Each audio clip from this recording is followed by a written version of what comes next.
महाराष्ट्र में तुकाराम जी हुए हैं।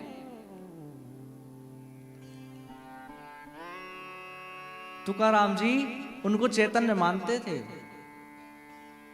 तो जैसे ही तुकाराम जी सामने प्रांगण में आकर कीर्तन करते थे ना, तो विट्ठल भगवान का हाथ जो ऊपर है वो नीचे आ जाता था और नृत्य करने लगते थे ठाकुर जी। ठाकुर जी से रहा नहीं जाता है। एक बार सामने तुकाराम जी कीर्तन कर रहे थे, तो विट्ठल भगवान ने कहा कि मैं जाता हूं इनकी कीर्तन में, और इनके कीर्तन में जाकर, इनके कीर्तन में पहुंचकर मैं भी थोड़ा नृत्य करूं, मैं भी इनके कीर्तन में पहुंचूं। तो रुक्मणी जी कहने लगी, कहां जा रहे हो? रुक्मणी जी ने पूछा, आप कहां जा रहे हो? ठाकुर जी बोलते हैं कि देखो मेरा भक्त कितना अच्छा कीर्तन कर रहा है, मेरा मन हो रहा है कि सामने जाकर झूम लूं थोड़ा। रुक्मणी जी कहती हैं, अरे आपको कोई पहचान लेगा, आपको कोई भी देख लेगा कि देखो ठाकुर जी आए, तुरंत पकड़ लेंगे लोग।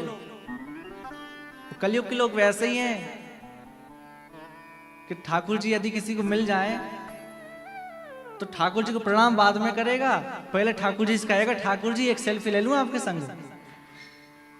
कलयुग के लोग हैं ना, सेल्फी ले लूं। तो रुक्मणी जी ने कहा, आप कुछ ओढ़कर चले जाओ कि आपको कोई पहचाने ना।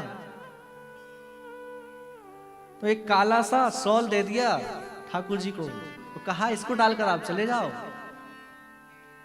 अब उसको डालकर ठाकुर जी तुकाराम के कीर्तन में पहुंच गए, और इतना आनंद आ रहा है ठाकुर जी को, इतना आनंद आ रहा है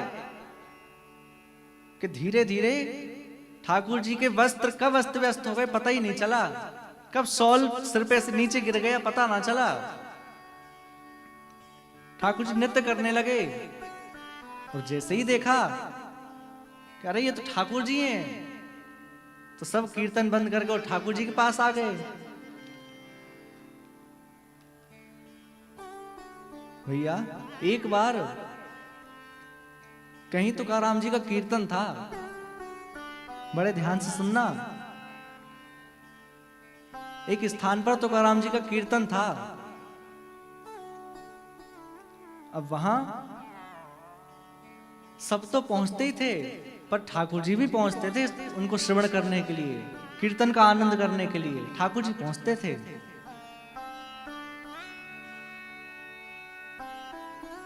अब एक बार कहीं तुकाराम जी का कीर्तन था,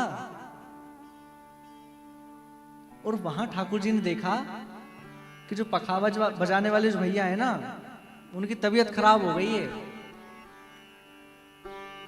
अब वो तो पहुंच नहीं सकते, तो ठाकुर जी तुरंत उनके घर पहुंचे, और जाकर देखा तो महाराज भयंकर तबीयत खराब, इतना बुखार चढ़ा कि वो तो उठने की अवस्था में नहीं।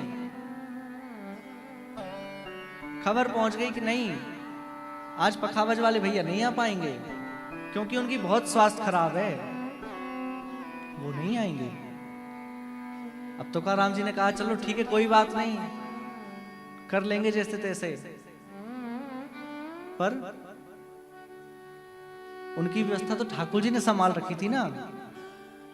क्या देखते हैं तुकाराम जी कि सामने से पखावज वाले भैया चले आ रहे हैं, और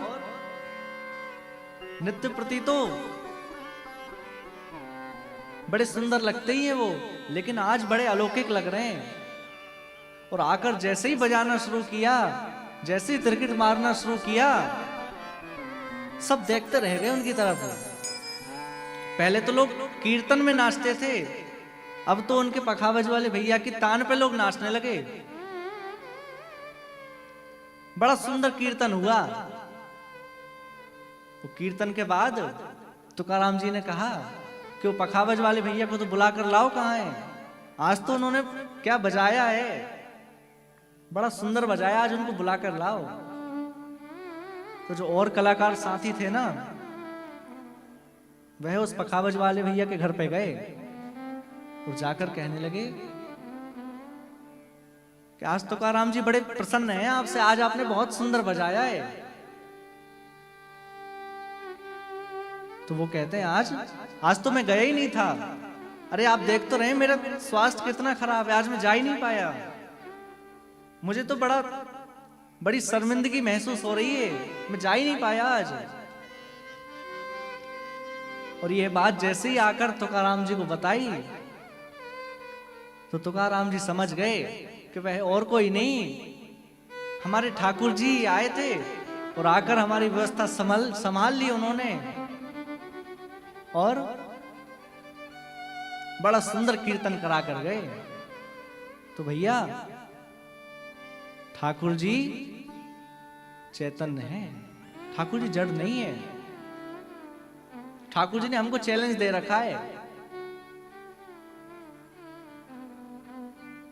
एक गेम होता है ना बर्फ पानी का, ठाकुर जी ने हमें चैलेंज दे रखा है कि मैं मूर्ति बनकर खड़ा हूं, यदि आपकी भक्ति में सामर्थ्य है तो आप मुझे हिलाकर दिखाइए। आप में यदि सामर्थ्य तो मुझे हिलाकर दिखाओ। ठाकुर जी ने चैलेंज दिया है हमें।